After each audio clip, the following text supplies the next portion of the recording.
People are right when they call the weather a creature with a truly unpredictable character, much like a human being with capricious whims.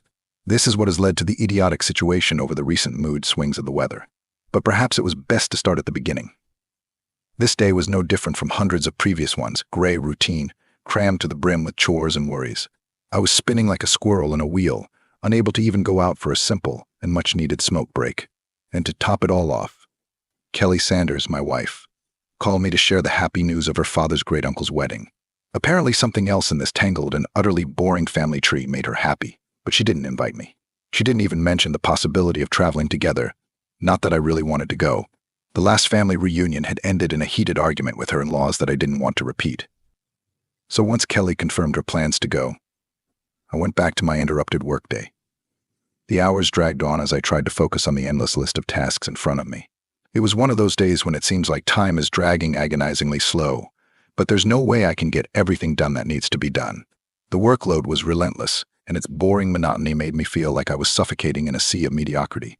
I longed for something, anything to break the cycle, even though I had no idea what awaited me. That evening, as I walked home, I wasn't alone. Emily, an old acquaintance from Ashwood, joined me. We were friendly, but I wouldn't call her a friend. We'd known each other for years, but our paths crossed only rarely. Emily had always been charming in her own way, with her sharp wit and a smile that could disarm even the coldest heart. We walked side by side, made small talk, but there was an underlying tension between us that neither of us directly addressed. That's when the unpredictable weather played its cruel trick. Despite optimistic weather forecasts, no one promised rain, but it came anyway, halfway to my apartment. In an instant, we were soaked and looked like shipwrecked people. The rain poured down thickly, soaking us to the bone. We rushed to my apartment. It was the nearest shelter, and stumbled inside as the water spilled over the floor around us. Like a gentleman, I handed Emily my towel and offered her the use of the bathroom to keep warm. The whole situation seemed surreal. Here we were, two drenched people seeking shelter from the elements, and I couldn't help but feel a strange mixture of excitement and nervousness.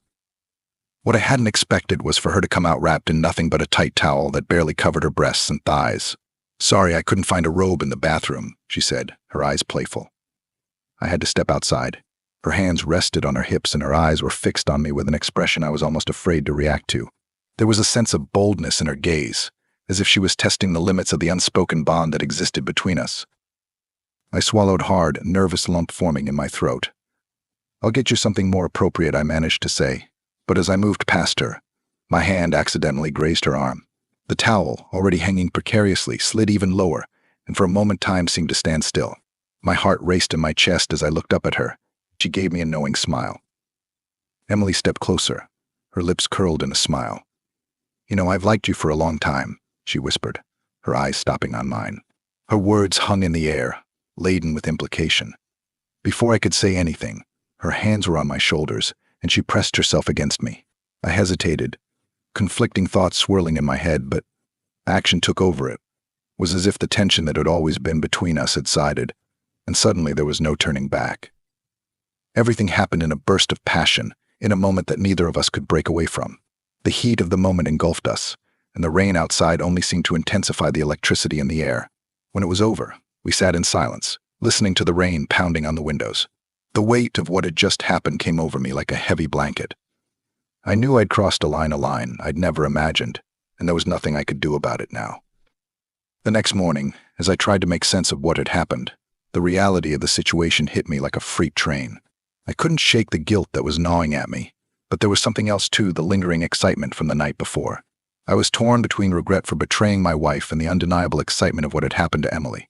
My thoughts were interrupted when Emily leaned toward me, smiling slyly.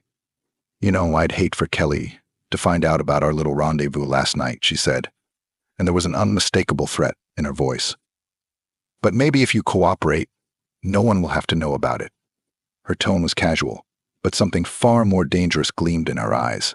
The change in her demeanor was unnerving, and it was clear to me that she was no longer just an old acquaintance. She was now someone who had power over me. And she knew it. Her words hung in the air, laden with subtext. I looked at her, and my pulse quickened. I realized that what had started as a reckless moment in the rain had now turned into something darker. She was dragging out my mistake, and I had no choice but to play along, at least for now. The thought of being at her mercy filled me with dread. But at the same time, I was undeniably drawn to this dangerous endeavor. It was like walking a tightrope, knowing that one false move could bring everything crashing down. As the days passed, Emily made it clear that she wasn't going to let me forget what had happened.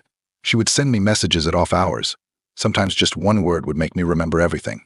She demanded favors, small ones at first, but I knew that was just the beginning. She had a knack for making her demands seem almost reasonable, but they were always threatening at their core.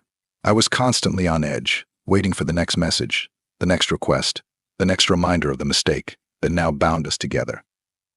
I couldn't help but feel trapped, like a puppet with strings being pulled by someone else. My relationship with Kelly had become strained, guilt eating away at me every time I looked at her. I wanted to tell her, to come clean and end this nightmare, but the fear of losing everything held me back. Emily had me cornered, and she knew it. And worst of all, some part of me couldn't help but reach for her, the thrill, the danger, the sense of life I hadn't felt in years.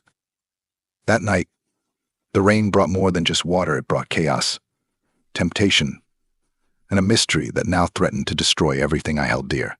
And as I stood there, watching Emily smile at me with a knowing look, I realized that I was in deeper trouble than I thought, and there was no easy way out.